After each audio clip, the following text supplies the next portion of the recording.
Uh, then the next question is, how volatile is the stock, and how does a position size in not so volatile stock X translate and give me the same risk to a very volatile stock Y? And we'll talk about two things that we have in the portfolio right now. Apple has a 1.4 volatility score. Coinbase has a 3.8 volatility score. So if you are the way we manage portfolios, we normally have we're kind of in here 7 to 12 names, and if you want to balance the risk across all of the names, let's use this column here for 7 to 10. This says that a 10.71 size in Apple is equated to the same risk as a 3.95% size in coin. So this allows you to smooth your risk across all of your individual names if you wanted to have the same risk for each individual name. Are you following me? Does it make sense the way I'm explaining it? Yeah, can you show one more example just to really cement it? Sure. Uber, something we just got stopped out of, has a score of a 1.8.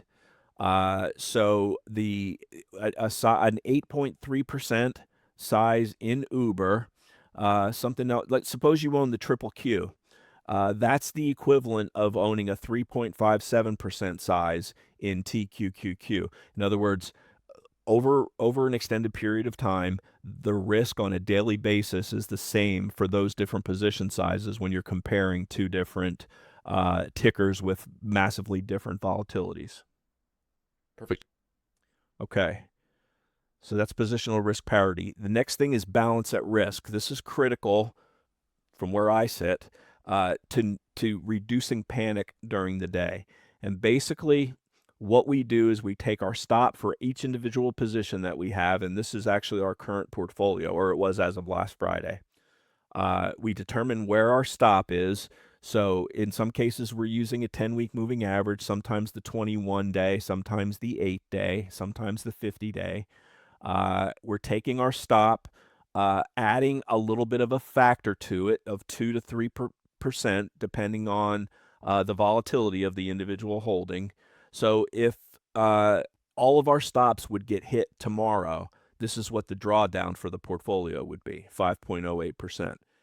Going into the trading day knowing that you can live with that certainly presents the opportunity for you not to panic when the market is plunging, because you already know, all right, if my stops get taken out, they're well thought through. I know why I put them where I put them. If they get taken out, they get taken out. That's just part of trading.